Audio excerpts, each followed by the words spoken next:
Hello Imogen, hello Josh, it's Granny here again. As you can see, I'm up in the summer house, but it's not that summery, unfortunately. In fact, looking outside the window, the clouds are coming over and it's very windy. But it's nice and cosy in here, so it's still a good place to read a story. This story is one that Imogen will remember, I think, because we've read it at our house, but we haven't read it for a long time, so I thought it would be a nice one. And I'm hoping that Josh will enjoy this one too now. It's called Never Tickle a Tiger. Remember that one, Imogen? Off we go. Never Tickle a Tiger by Pamela Bouchard. It's about a little girl called Izzy. Izzy was forever shuffling and jiggling, squirming and twitching, wriggling and fiddling. There she is. She just couldn't help it.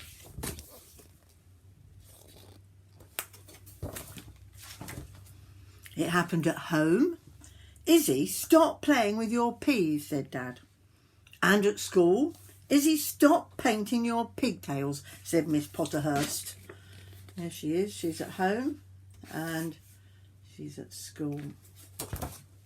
At Grandma's house, Izzy, stop knotting my knitting, said Grandma. And as for at parties, well, there she is with Grandma's knitting. Grandma looks jolly old. I don't think your granny or your nanny are that old. At parties, Izzy, stop jiggling the jelly, cried everyone. No matter how hard she tried, Izzy just could not keep still. It's no good, she sighed. I'm just a jiggler, and that's that. And there she is at parties. And you see with the jelly on her head. So, when one day Class 4B went on a trip to the zoo, it came as no surprise to anyone that Izzy was wriggling, jiggling, shuffling and fiddling as soon as they walked through the zoo gates. There she is with the rest of her class, who are all behaving themselves. Stop stroking the snakes, called Miss Potterhurst. Don't excite the elephants. Some nice pictures here. Look, there's the snake up there. And there's the elephants. Forget about bothering the bears. Don't mess with the monkeys. Izzy, stop tapping the tortoises. Stop poking the peacock. She is naughty, isn't she? There she is. There's the bears, the peacock.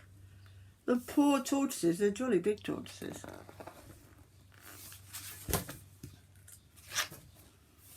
And never, ever tickle a tiger, said Miss Potterhurst. At lunchtime, Izzy sat shuffling her sandwiches. It's so unfair, she said. I'm never allowed to do anything. And what's wrong with fidgeting anyway? Little did Izzy know she was about to find out. And there they all are having their lunch. Whilst all the other children finished their lunch, Izzy fidgeted her feet.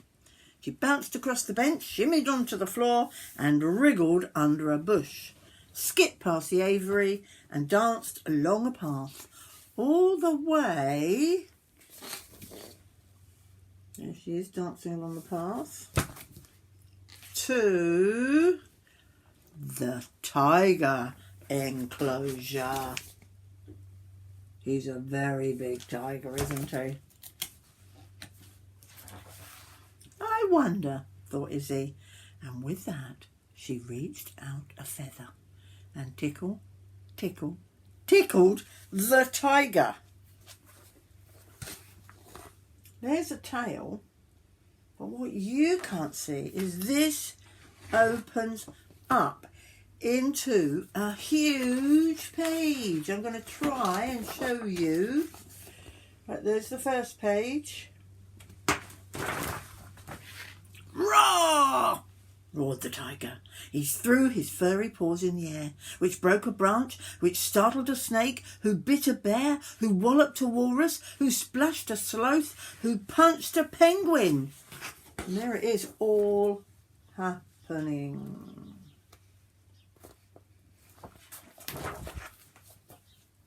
And on the other side, who kicked a croc, who snapped at a skunk, who ponged a panda, who rammed a rhino, who hit the hippo, who wibbled and wobbled. And there's the second piece of the picture. I hope you can see all that. It's quite a difficult one to read when you're trying to record yourself. Who wibbled and wobbled and splash! The lion roared, the parrot squawked, the snakes hissed, and the elephants trumpeted loudly. Miss Potterhurst squealed, the children giggled, and the zookeeper came running. Look, there's this big splash of the hippo. It was pandemonium, and it was all Izzy's fault. Oh dear. But then, stop! Shouted Izzy at the top of her voice. Stop squealing, squawking, splashing, flapping. Enough running, roaming, ramming and bumping. No more jiggling, wriggling, shuffling and squirming. She's talking to all the animals.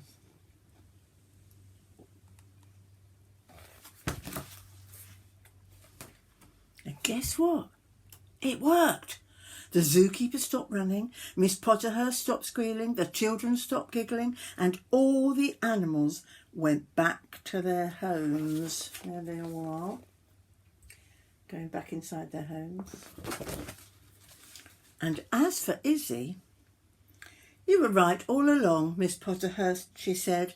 I'll never, ever tickle a tiger again. Keep talking to Miss Potterhurst. But what can be the harm of prodding a polar bear? She thought. So I think there she was, off to do more mischief. There you go. That's a lesson for you. If you go to the zoo, do not tickle a tiger. Bye for now.